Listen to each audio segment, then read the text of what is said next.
अब है forms of market competition. Forms of market competition मतलब जैसे आपने देखा होगा, आप अगर कभी गलती से सब्जी लेने गए होगे या मार्केट में कोई सामान लेने जाते हो या जनरली क्रॉस करते करते भी अगर आपने सुना होगा, हमारे जो ये हर एक सिटी में, जो भी जिस सिटी से क्लासेस देख रहा है, हर सिटी में बुधवारी बाजार या शनिवारी बाजार ऐसा जरूर होता है, ठीक है, जहाँ सब्जियां मिल रही होती हैं।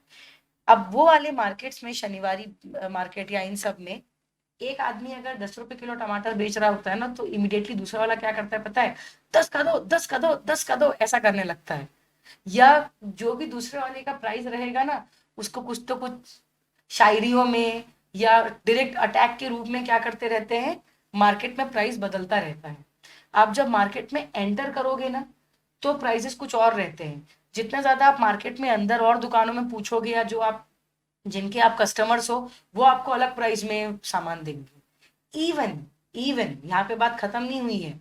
सुबह के टाइम प्राइसेस अलग ही रहते हैं, जिस समय बोनी का टाइम रहता है ना, जब नया नया मार्केट सेट करते हैं, तो उनका मतलब ऐसे रहते हैं कि आसमान को छू रहे हैं प्राइसेस। और जैसे जैसे शाम होने लगती है, जहां उन्हें समझ में आता है कि अब उनकी जो वेजिटेबल्स हैं वो पेरिशेबल आइटम है, अगर अब नहीं सेल हुई तो क्या हो जाएगी, खराब हो जाएगी, राइट? तो वो लोग क्या कहते हैं, अरे वैसे भी अब शाम का टाइम हो गया है, ले जाओ 10 रुपए में ही इतना पूरा रख लो।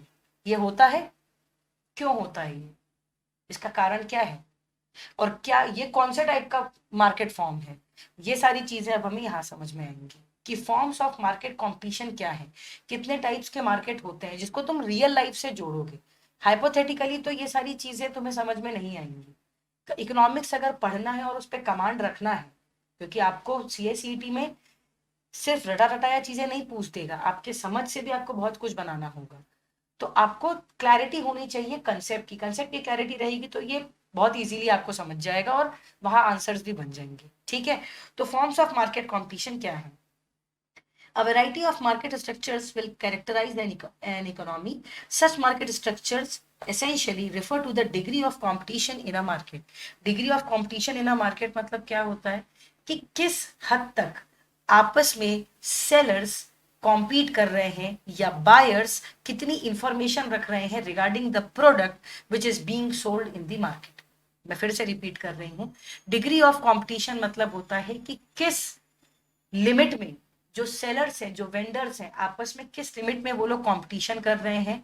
उस कंपटीशन से निकल के जो प्राइस आ रहा है, जो प्राइस होता है कभी भी, वो आपको इक्विलिब्रियम प्राइस मिलता है। इक्विलिब्रियम प्राइस मतलब क्या होता है? जो डिमांड और सप्लाई के कॉन्ट्रैक्शन, डिमांड और सप्लाई के मिलने से जो प्राइस निकल के आता है, उसे हम क्या कहते हैं? इक्विलिब्रियम प्राइस कहते हैं। मैं आपको अगर कहूं कि आप मुझसे ये रिमोट 1 करोड़ रुपए में ले लो, आप मुझसे ये रिमोट खरीदोगे क्या? आप बोलोगे मैम बहुत खुशी की बात है, आप बहुत अच्छे हो, आप हमारा ख्याल रख रहे हो, आप हमें रिमोट बेच रहे हो, पर हम आपसे 1 करोड़ में ये रिमोट नहीं ले पाएंगे। हम आपकी बहुत इज्जत करते हैं, पर रिमोट तो 1 करोड़ आपको नहीं दे पाएंगे। यही होगा, राइट? नो, बहुत कॉस्टली है, करेक्ट, बहुत ज्यादा कॉस्टली है। मतलब आप ये देखोगे ना कि आपके रिसोर्सेस का वैल्यू, सेटिस्फैक्शन आपको उतना मिल रहा है क्या? ठीक है। अगर मैं आपसे कहूँ यार ये रिमोट 65 रुपीज का है, सेकेंड हैंड मार्केट में मिल रहा है, और आपके घर में एसी का रिमोट खराब हो गया है, और ये एक standard all in one remote है, आप 65-75 रुपीज में इसे खरीद लोगे। जो उसकी वैल्यू है, किसने बनाई ये वैल्यू? किसने कहा कि ये रिमोट 75 रुपए में ही बिकेगा, या ये बॉटल 60 रुपए में ही बिकेगी, या 100 जितने की भी है ये? कोई पर्टिकुलर कमोडिटी इतने में ही बिकेगी, ये किसने तय किया? ये डिमांड और सप्लाई के इंटरेक्शन से समझ में आता है कि कोई कमोडिटी कितने प्राइस में सेलर सेल करने को रेडी होगा और बायर बाय करने को रेडी होगा। ठीक है? ये बताता है डिग्री ऑफ कंपटीशन कितना है मार्केट में। इसके हिसाब से variety of forms of market बटे हुए। ठीक है? तो there are other determinants of market structure such as the nature of the goods and products, the number of sellers, number of consumers, nature of the product or service, economies of scale, etc. And we will discuss the 5 basic types of market structures in an economy.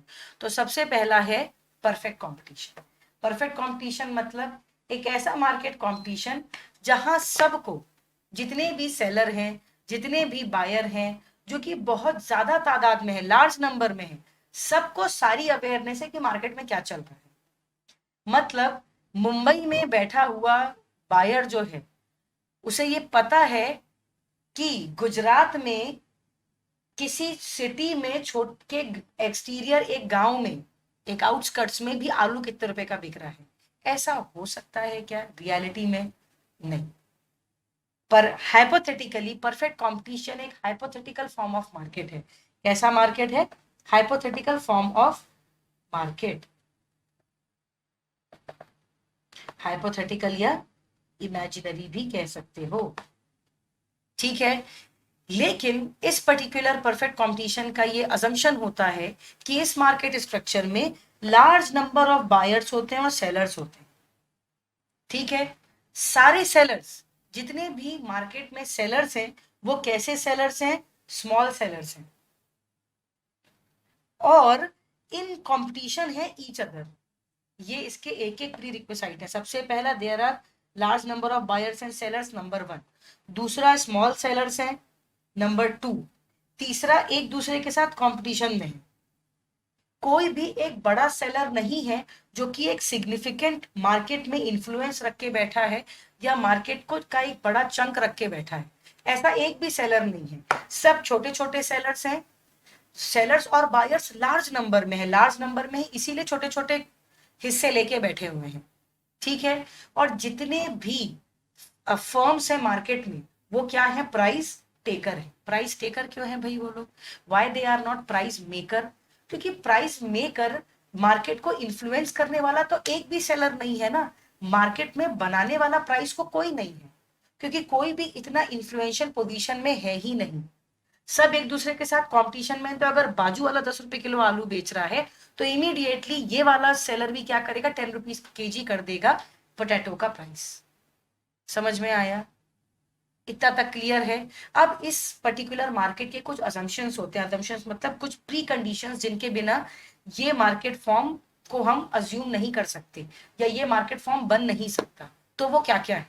सबसे पहला, the products on the market are homogeneous, that is they are completely identical। ऐसा कैसे हो सकता है? ये real life में नहीं होता। आपस में मार्केट में मिलने वाले products are not homogenous, they are heterogenous. क्या होते हैं? होमोजेनस का एंटोनिम हेटेरोजेनस, मतलब एक दूसरे से अलग होते हैं। होमोजेनिटी मतलब क्या होता है? जब एक साथ सब लोग एक साथ सामान बेच रहे हैं, ये सब लोग जितने लोग बॉटल के सेलर्स हैं वो एक साथ एक सी बॉटल बेच रहे हैं, मतलब शेप, साइज, क्वालिटी, क्वांटिटी, उनका type, everything is exactly same. पहला प्री कंडीशन, पहला असम्पशन। दूसरा, कोई भी फर्म मार्केट में एक्स्ट्रा या सुपर नॉर्मल प्रॉफिट्स अर्न करने के लिए नहीं आ रहा है। उनका सिर्फ एक एम है जो कि है प्रॉफिट का मैक्सिमाइजेशन। प्रॉफिट का मैक्सिमाइजेशन कैसे? बाय कंपटीशन, अरे sorry, by competition, through competition. उनका सिर्फ एक ही मोटिव है, क्या है उनका? प्रॉफिट मैक्सिमाइजेशन, ठीक है। There is free entry and exit from the market, that is there are no barriers. जिसको मार्केट छोड़ के जाना है चले जाओ, जिसको मार्केट में नया आना है आ जाओ, किसी को किसी प्रकार का कोई रोक टोक नहीं है। at any given point of time you can enter the market, at any given point of time you can leave the market। अगर आपको लग रहा है आपको मार्केट में नहीं रहना, आपको नुकसान की सिचुएशन बन रही है, बाय। आपको ऐसा लग रहा है देखो बाकी सेलर्स कितना अच्छा प्रॉफिट कमा रहे हैं, मुझे भी आना चाहिए, आ जाओ। क्योंकि आपका सारे सेलर्स आपस में एकदम कंपटीशन में है, तो सुपर नॉर्मल प्रॉफिट्स तो आपको वैसे भी कभी नहीं होने वाले हैं। आपका मोटिव है प्रॉफिट मैक्सिमाइजेशन, पर जो आप कमोडिटी सेल करोगे वो होमोजेनस होनी चाहिए, और जो प्राइस है वो आप बना नहीं सकते। You are price taker in the market, ठीक है। And last but not the least, there is no concept of consumer preference. Consumer preference नाम का कोई भी कंसेप्ट इसमें नहीं होता। कंज्यूमर के हिसाब से मार्केट नहीं चल रहा होता है। समझ में आया? इसीलिए इस मार्केट फॉर्म को क्या कहा जाता है? Pretty much a theoretical concept. Theoretical मतलब इमेजिनरी कंसेप्ट, हाइपोथेटिकल कंसेप्ट है, रियल लाइफ में ये एग्जिस्ट नहीं करता। सबसे पहला कॉम्पिटिटिव मार्केट जो हमने देखा वो था परफेक्ट कॉम्पिटिशन। पॉइंटर्स मैंने लिख दिए हैं 1 2 3 करके, जहां पे जो हाईलाइट और अंडरलाइन कराना था वो करा दिया है। ठीक है। Next, monopolistic competition. Monopolistic competition कैसा होता है? जैसे आपको एक वर्ड बताती हूं मैं, रियलिस्टिक का मतलब क्या होता है? रियलिस्टिक वर्ड का मतलब क्या होता है?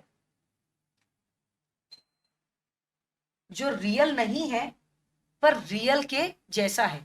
होमोजेनस, होमोजेनस का मतलब होता है साहिल, जब सारी कमोडिटीज एक सी होती हैं, मतलब शेप, साइज, क्वालिटी, टाइप में एक सी हो, वो कहलाता है होमोजेनस।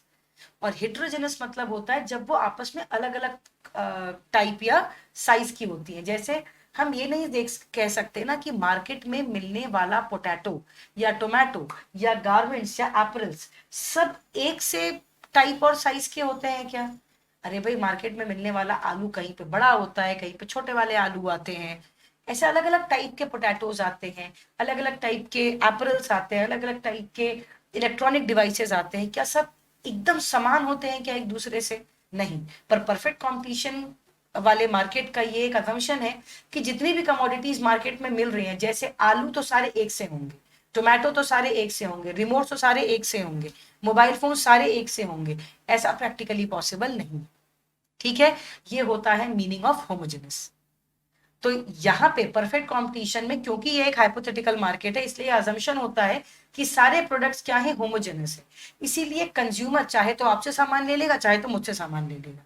ऐसा अज्यूम करो, मान लो तुम भी आलू वेंडर हो, मैं भी आलू वेंडर हूँ। तुम भी आलू 10 रुपए किलो बेच रहे हो, मैं भी आलू 10 रुपए किलो बेच रही हूँ। मान लो वर्षा एक कस्टमर है जो आई, अब उसने अगर तुमसे पोटैटो खरीदने होंगे तो तुमसे खरीद लेगी, मुझसे पोटैटो खरीदने होंगे मुझसे पोटैटो खरीद लेगी। हम लोग किस प्राइस पे सेल कर रहे हैं? 10 रुपीज kg। कोई फर्क नहीं है। Everybody is selling the commodities at same price and they are dealing in same type of commodity. ठीक है। नेक्स्ट, हाँ मैं मतलब पूछ रही थी रियलिस्टिक का। रियलिस्टिक मतलब क्या होता है? जो रियल नहीं है पर रियल के जैसा दिखता है, ये है रियलिस्टिक।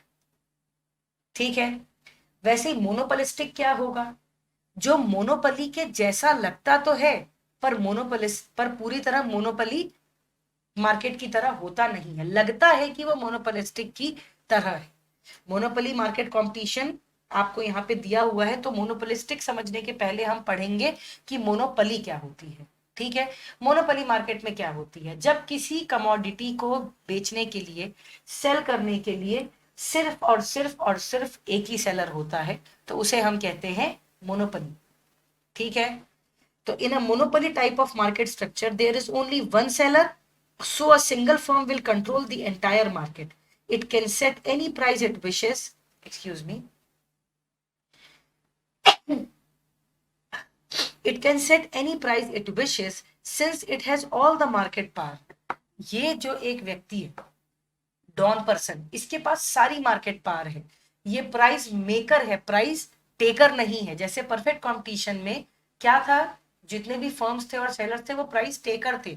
जो रूलिंग प्राइस है उसके हिसाब से ही हमको सेल करना पड़ेगा, हम अपने मन की प्राइस नहीं रख सकते। राइट। यहाँ पे क्या है, जो मोनोपली में है, जिसके पास पूरी मार्केट पावर है, वो तो ऑब्वियसली ज्यादा डोमिनेंट पोजीशन लेके बैठा है, इसीलिए वो क्या है, प्राइस मेकर है। तो मोनोपली में जो मोनोपलिस्ट होता है वो क्या होता है, प्राइस मेकर। ठीक है। Consumer do not have any alternative, बेचारों के पास और कहीं जाने को कोई रास्ता ही अवेलेबल नहीं है।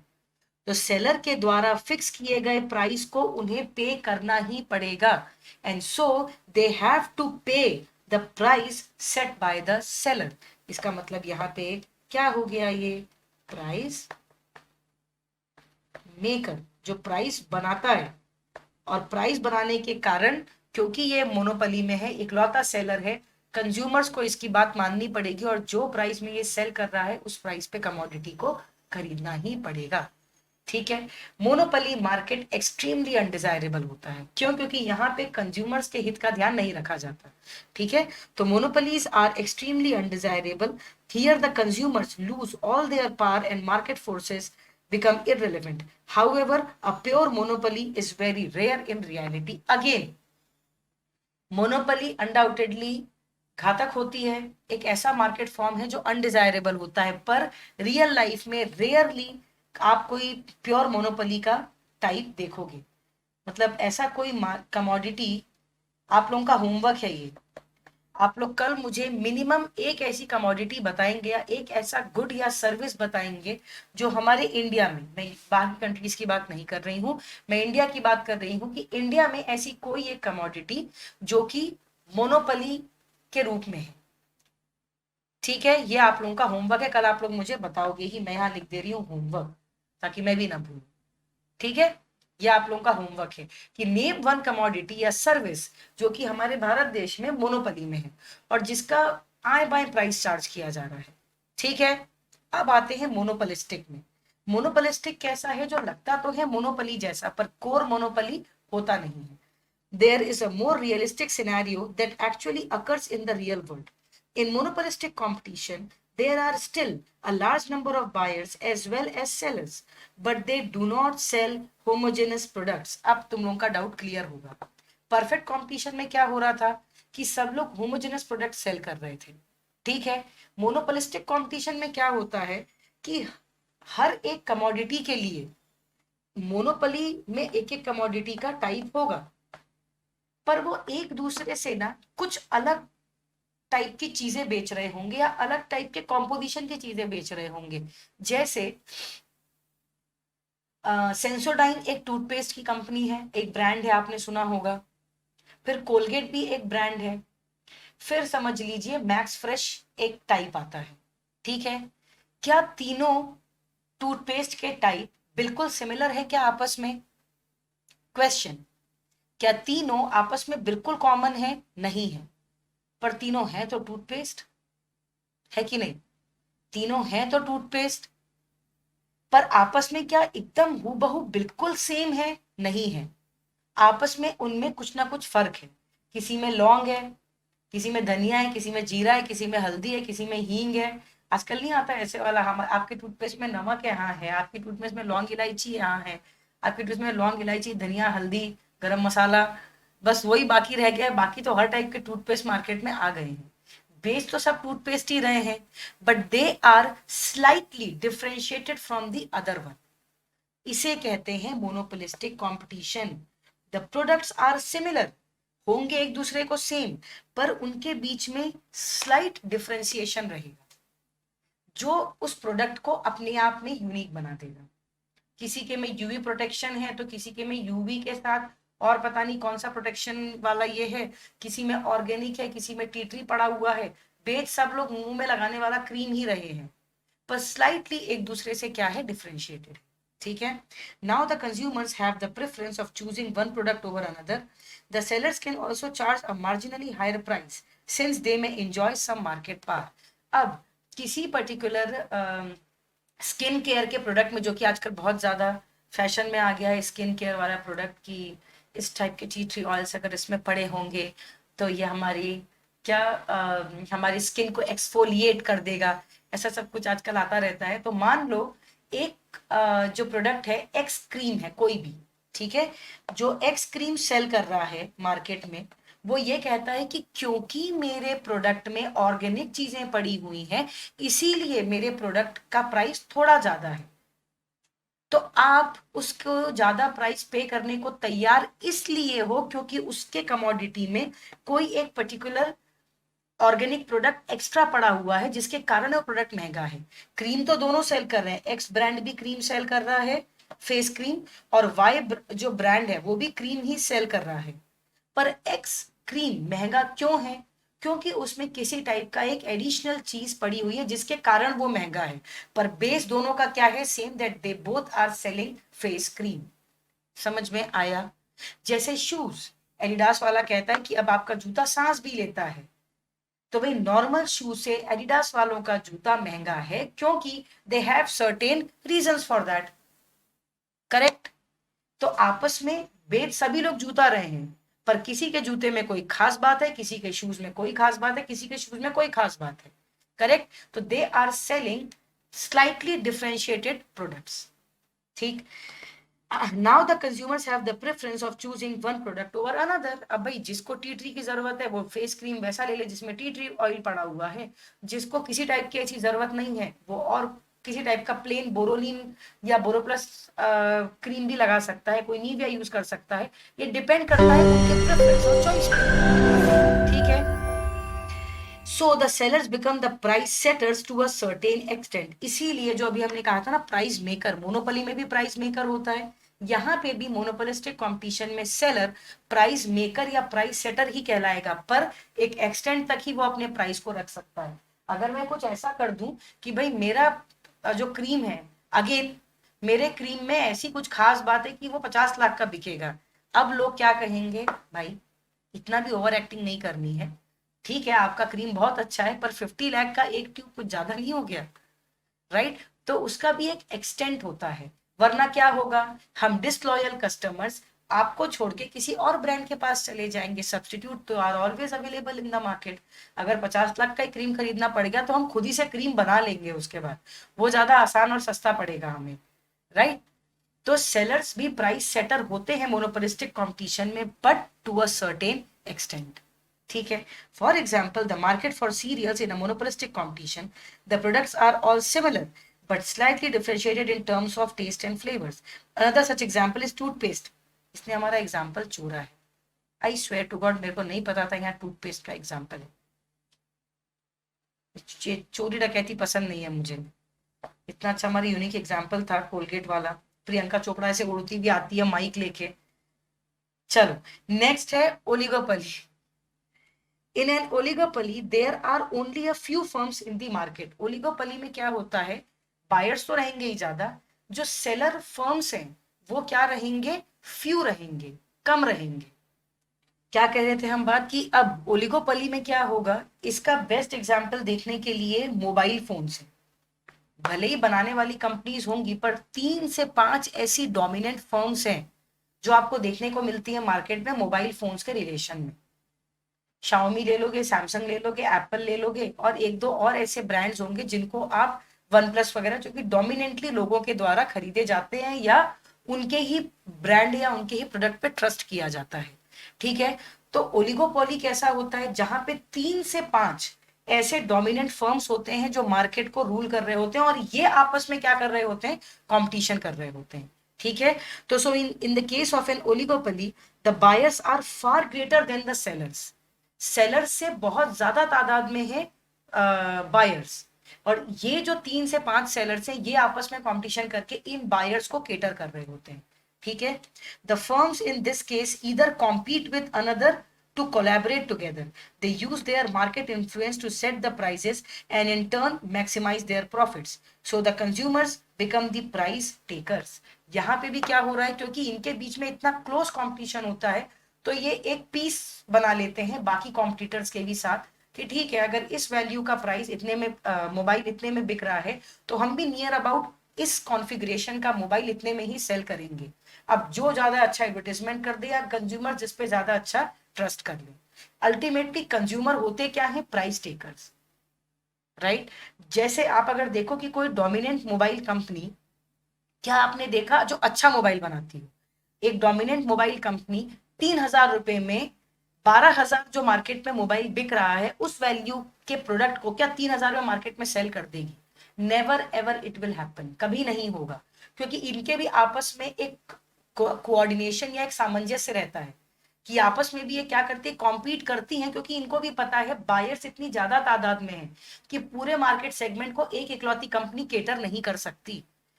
तुम ये इमेजिन कर सकते हो कि सैमसंग जो करोड़ों पॉपुलेशन है वर्ल्ड की उन सबको सप्लाई कर दे, ऐसा हो सकता है क्या? प्रैक्टिकली पॉसिबल है? नहीं पॉसिबल है, एक इकलौती कंपनी या फर्म के लिए पॉसिबल नहीं है। उन्हें पता होता है कि ये 3 से 4 डोमिनेंट फर्म्स हैं जो हमारे कॉम्पिटिटर्स हैं, इनके रहने से हमारे एग्जिस्टेंस को किसी प्रकार का खतरा नहीं हो रहा है।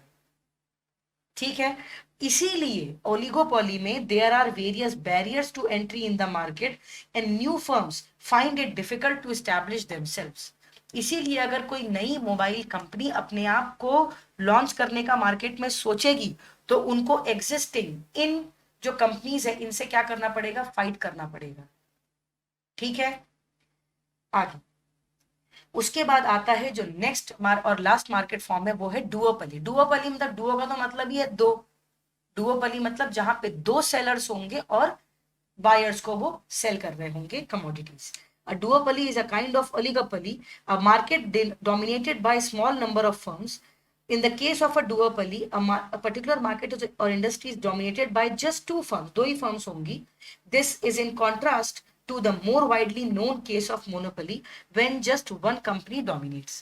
In very rare cases, this means there are only two firms in the entire market. In practice, it usually means the two duopolistic firms have a great deal of influence, and their actions as well as their relationship to one another. कितनी अच्छी बात लिखी है।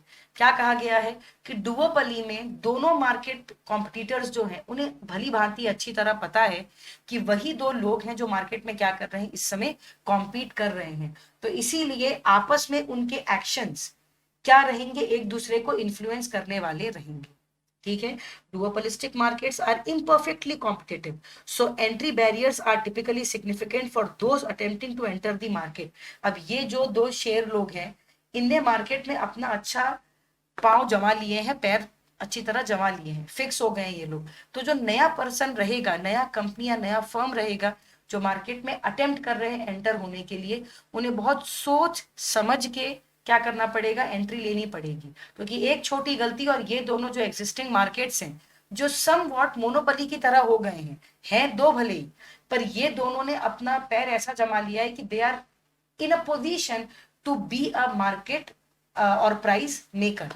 तो इसीलिए जो नया person market में एंटर होने का सोच रहा है उसे बहुत स्ट्रैटेजिकली खेलना होगा, क्योंकि इनकी डोमिनेंट पोजीशन को एकाएक इम्पैक्ट कर देना ये नए एंट्रेंट के लिए पॉसिबल नहीं होगा, अनटिल एंड अनलेस वो बहुत बड़े फाइनेंशियल बैकअप या एडवर्टाइजमेंट के साथ ना उतर रहा हो। राइट। तो ये होता है डुओपोली। ये हो गए 5 मार्केट फॉर्म। किसी को कोई डाउट है तो पूछो।